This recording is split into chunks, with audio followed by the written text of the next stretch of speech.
అందరికీ శుభోదయం అండి. ఈ ఉదయకాల సమయము ప్రభువును స్తుతించుటకు దేవుడు చక్కటి అవకాశం మనకు దయచేసి ఉన్నారు.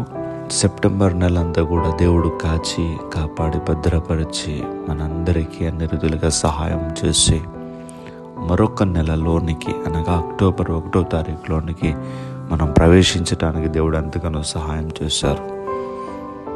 చూస్తూ ఉంటుండగానే 2024 సంవత్సరంలో 9 నెలలు ముగించుకొని 10వ నెలలోనికి ప్రవేశించాం. నిజంగా దేవుడు ఎంతగానో మనకు సహాయం చేస్తున్నారు. కాలము చాలా వేగంగా వెళుతున్నట్టుగా అనిపిస్తుంది.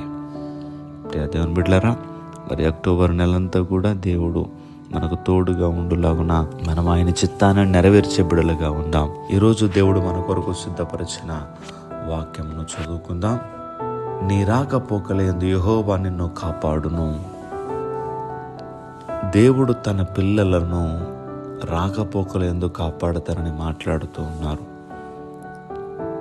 ఉదయం లేచిన తర్వాత మనం అనేక చోట్లకు ప్రయాణం చేస్తూ ఉంటాం. ఒకే చోట ఉంటే వీలు కుదరదు కదండి. పనులకు వెళ్ళాలి, ఉద్యోగాలకు వెళ్ళాలి, అనేక ప్రయాణాలు మన జీవితంలో ఉంటూ ఉంటాయి. మన రాకపోకలందు దేవుడు కాపాడుతారని చెప్పి దేవుని వాక్యం ద్వారా మాట్లాడుతూ ఉన్నారు. నిజంగా ఎన్నో ప్రమాదాల గురించి మనం వింటూ ఉంటాం.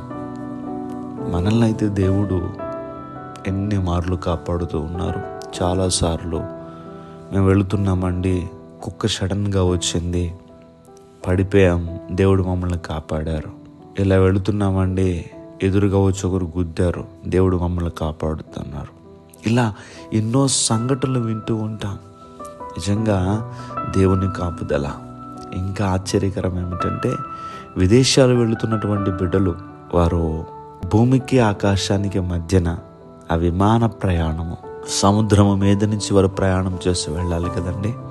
నిజంగా కొన్ని వేల కిలోమీటర్లు, ఎప్పుడు కూడా ఏమీ తెలియనటువంటి బిడ్డలు, కొంతమంది చదువుకోలేనటువంటి బిడ్డలు కూడా ఆ కువైట్ ప్రాంతం, దుబాయ్, మస్కట్, ఇలా వారికి ఏమీ కూడా రాదు, అయినప్పటికీ దేవుణ్ణి ప్రార్థన చేసుకుంటూ వారి ప్రయాణాన్ని కొనసాగిస్తూ ఉంటారు. ఎక్కడ ఎక్కాలో, ఎలా దిగాలో దేవుడే వారికి తోడుగా ఉండి ఎవరొకరిని అక్కడ ఏర్పాటు చేసి వారి ప్రయాణం అంతట్లో కూడా కాపాడుతూ దేవుడు సురక్షితంగా తీసుకెళ్తూ కొన్ని వందల కిలోమీటర్లు, కొన్ని వేల కిలోమీటర్లు అక్కడికి వెళ్ళి ఆ దేశంలో కూడా వారు ప్రయాణాల్లో తోడుగా ఉండి మరలా స్వదేశం వచ్చేంత వరకు కూడా దేవుడు కాపాడుతూ ఉన్నారు కదా.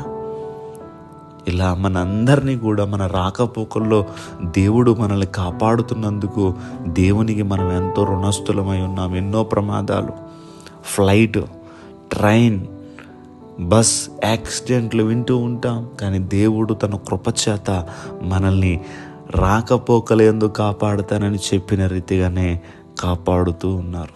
దేవుడి మాటలు దీవించునుగాక. దయచేసి ప్రార్థన చేసుకుందాం.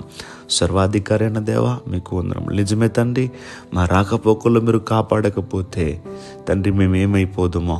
మీ కాపుదలే తండ్రి మమ్మల్ని బ్రతికిస్తూ ఉన్నది. ఈరోజు నిబిడల వారి పనులు ప్రారంభిస్తూ ఉంటుండగా ఈరోజు మీరు మాతో మాట్లాడిన రీతిగా వారి రాకపోకల యందు, వారి పనుల యందు, అన్ని విషయాల్లో కూడా మీ కాపుదల వరకు దయచేసిన బిడ్డలకి మీరు తోడుగా ఉండమని యేసుక్రీస్తు వారి నామం పేరట అడిగి వేడుకుంటూ ఉన్నాం మా పరమ తండ్రి. ఆమేన్, ఆమేన్, ఆమేన్.